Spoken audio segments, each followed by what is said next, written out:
Empire.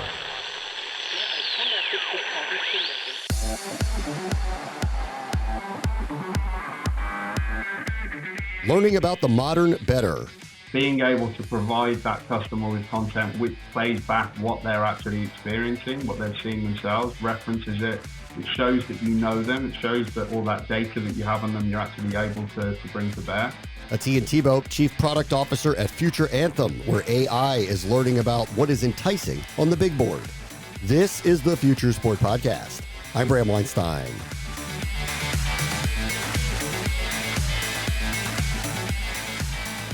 We have spent a lot of time on this show dedicated to how sports gambling is being integrated into modern sports. Little has been done to discuss retention of the bettor now that mobile technology dominates this landscape. And for Ian Tibot, the job is to figure out how to make that experience more enticing.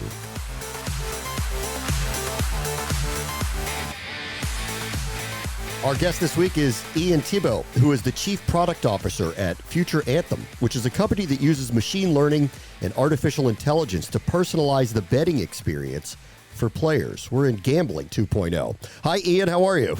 I'm good, thank you. Thanks for having me on the show. All right. Where in the world are you? I'm in Gibraltar, right at the southern tip of Spain. Good old Gibraltar. It's the only place that it appears from a gambling perspective, but yeah, it's nice to have you. All right, nice to have you here all the way from Gibraltar. Okay, let's talk about Future Anthem. It's machine learning, artificial intelligence to personalize the betting experience. What do you mean by that? What we mean by that is really we're aiming to bring those technologies to deliver personalized experiences within the industry at scale.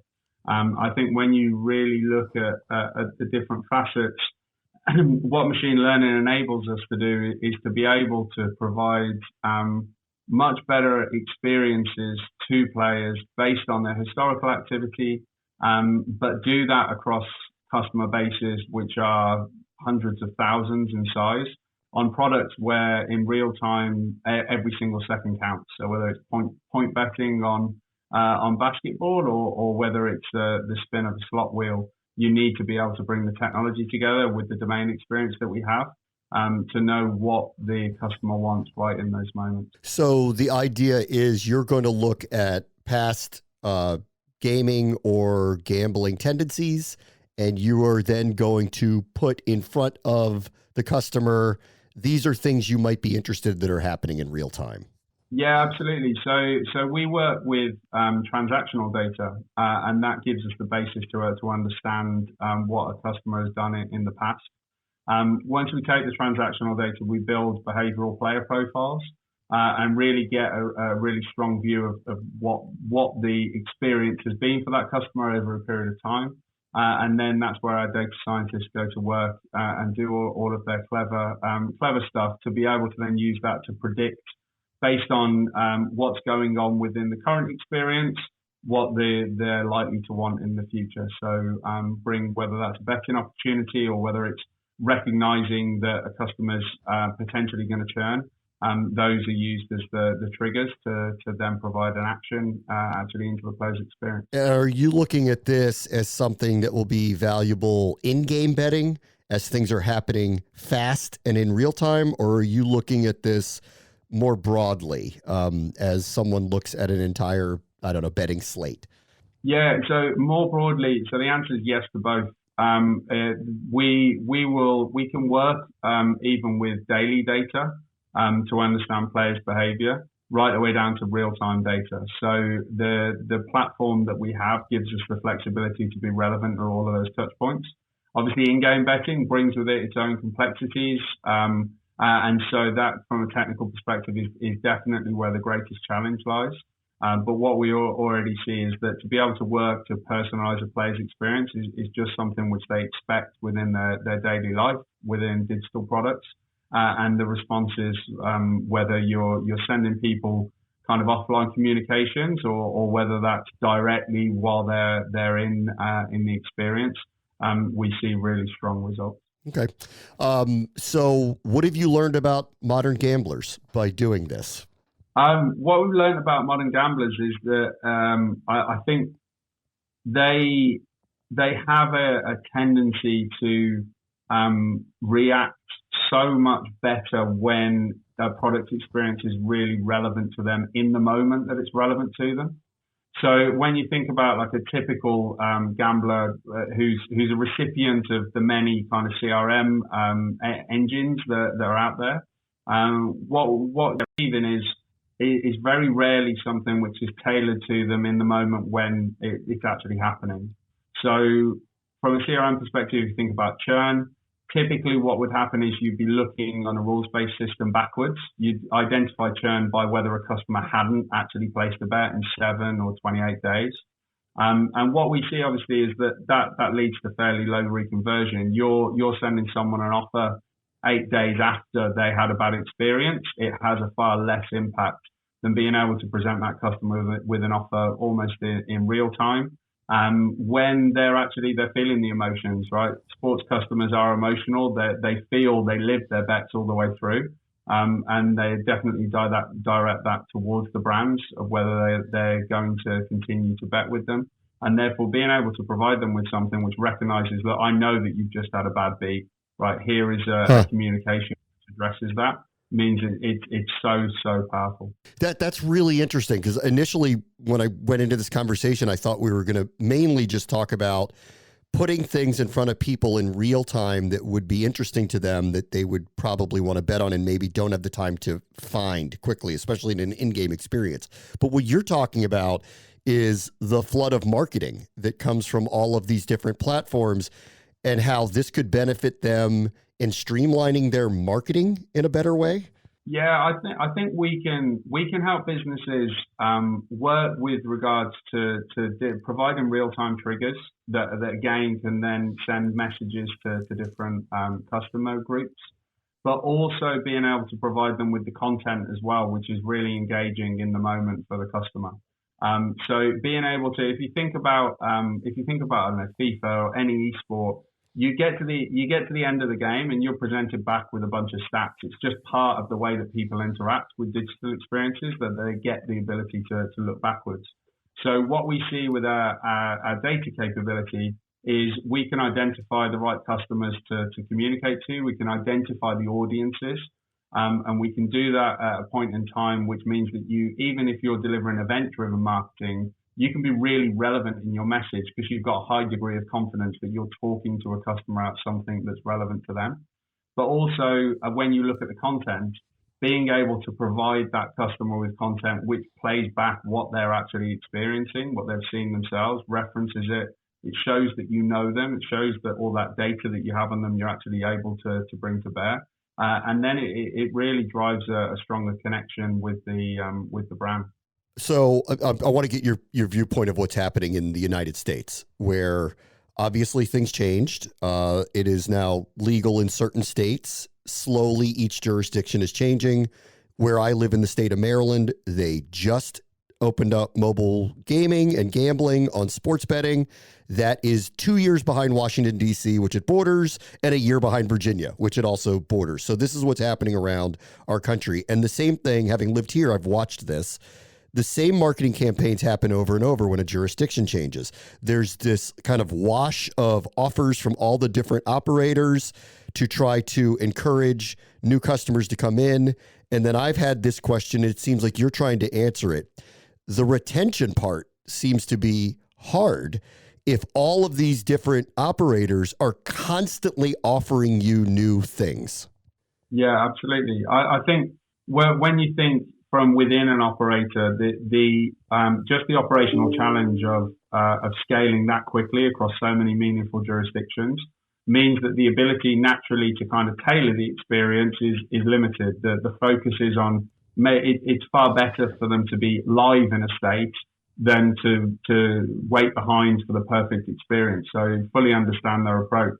I think what we see though is that using the tools that we have available and our proprietary platform, we're able to actually scale the capability to tailor those messages and identify customers. Because from our perspective, state is just one column in a database table.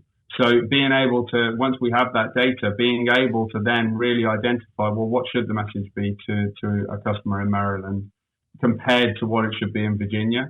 And I think really understanding the nuances as well on a state by state level, where location within the state is really going to drive different betting patterns. Huh. These are things from a data standpoint.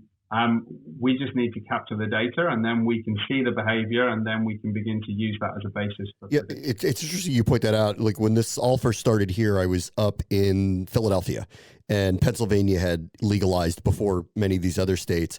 And I was talking to a sportsbook director there, and he said, that like on Sundays, 90% of the bets are going to be on the Eagles game just because the people are inclined to bet on the Philadelphia Eagles. What you're saying here is that that's not abnormal, that you're going to find different betting, almost crowdsourced betting patterns regionally? Yeah, I think it's a really interesting one because there will always be kind of headline events which are far and away the most popular.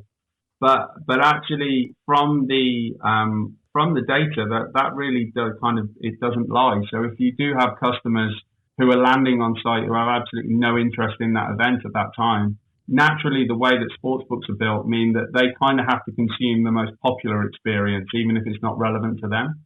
What we'll enable operators to do is to be able to take a feed which says, when a customer lands on a site, these are their preferences. These are the sports which they are most interested in, right? This is the order that we see. Here are the events that they're most interested in. And therefore, that allows a product experience which is tailored to that customer, irrespective of what's going on elsewhere. I'm sure that even during the Super Bowl, people are betting on other sports. So this actually provides the ability to give those customers the most relevant experience for them in an automated fashion, without the kind of constraints of a one-size-fits-all UX. This episode is brought to you by Chalk and Dog, which brings together the vast experience and expertise of two of the brightest agencies in media, sports, wagering, and gaming. With deep roots in the UK and the US, the agency offers expert guidance in everything from market entry to market expansion for startups as well as established global brands powered by best-in-class communication and creative experts. Chalk and Dog has vast international experience and delivers results-oriented, tailor-made solutions for B2B and B2C organizations. Let me ask you about incentives. What do you know about that now? What are customers interested in getting? Do they want offers? Do they want free bets? Do they want experiences? What have you learned about them? So that's a really interesting question. That's an early area for us that we're looking at. I'm yet to meet a customer that doesn't like a free bet. And so as you'd expect, any kind of freebie is always going to have a strong uptake. But what we definitely do see and we're exploring is how you can actually identify on a per customer basis which types of offers are most relevant to that customer that actually drive the behavior that you want as a sports book. Because ultimately you can always give away free bets. It will always drive turnover. But actually, does that really change the player's behavior? Or do you actually just see that those players bet very differently when it's a free bet, and then they just revert back to their normal pattern? And I think the area where we're focused around this is really understanding how we can help sportsbooks direct their marketing spend fundamentally and their promotion budget to the right customers where there's the highest chance of it driving the right behaviors for the book. And you're not just kind of casting the net really, really wide, driving a short-term increase. And then, like you said, around retention, you're not actually seeing any changes in behavior. So what have you seen then? What kind of trends have you seen as jurisdictions change in the United States? Are there any kind of trends that you've kind of seen materialize as the jurisdictions legalize? I think for us at the moment, this is quite early. So we're not at the place where we've really dug into the trend analysis on a state-by-state basis. It's definitely something that we've seen from our previous experience will be very, very different. But yeah, we're a bit early to be able to dig into it in that level of detail. Okay. What have you learned from watching all of this in Europe that you think will translate over to the United States? I think I think the main thing which we've seen and kind of learned from experiences in Europe is that ultimately product experience wins out. And while the offers will always be there whenever there's a new jurisdiction that opens, then there's always a land grab. There's always a focus on acquisition. The brands that really focus on and understand their player behaviors and understand how to meet those needs across the entire year, and they understand when to engage them, obviously from seasonality, they'll be the brands that will succeed, because the nuances of sports betting mean, if we go back to that churn example, we're building a model at the moment which actually looks at predicting churn based on, actually, is there an event in the next 2 weeks that this customer is likely to bet on? Because it'd be really easy to say, well, look, in 2 weeks' time they've churned. But actually, when you get to the end of the NFL season, then those customers likely are going to disappear, right? There's going to be a lot of customers that will stop betting because there's just nothing that will interest them. So being able to provide that to sportsbooks, to be able to identify customers, identify what they may be interested in the future from the sporting calendar, and then refine their marketing approaches, it means to reactivate with greater confidence. You cannot waste marketing dollars sending people promotions when they're actually just they're looking to kind of draw back on their activity, and so it really allows for a focusing of effort on those customers where you can really use your promotional budget to drive better behaviors and drive a better outcome for the book. Okay, I'll leave you with this. If we did this conversation again in a year or two, like, what do you then want to know about your customers as you are at the early stage of kind of learning what your customers are into, what they like, and how they should be communicated with? Yeah, in a few years, I think in a few years' time, we'll actually see a sports book being largely driven by AI.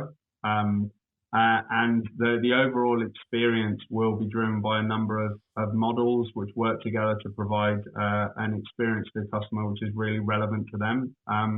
I think the technology is there now, and also with companies like ourselves, where we're bringing together years and years of sportsbook domain experience, from building sportsbooks to then working with AI technologies.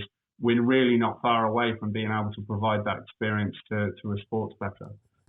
So I think what we'll learn about people's behaviors there is the different nuances about what's relevant to them at which times and how best to engage customers, so that you can find that balance between offering a product that has really easy navigation and it's really easy for them to find what they know they want to place a bet on, balanced against discoverability, where you can also then present to them things which maybe they weren't aware of, but the data says that they are actually interested in it, and those are things which they can engage with as well. So this will be, I think, learning the balance between providing an experience that's driven towards navigation and discoverability will be a fascinating journey. Ian Tibot is the Chief Product Officer at Future Anthem. Thank you so much for joining us. Thanks a lot. Cheers.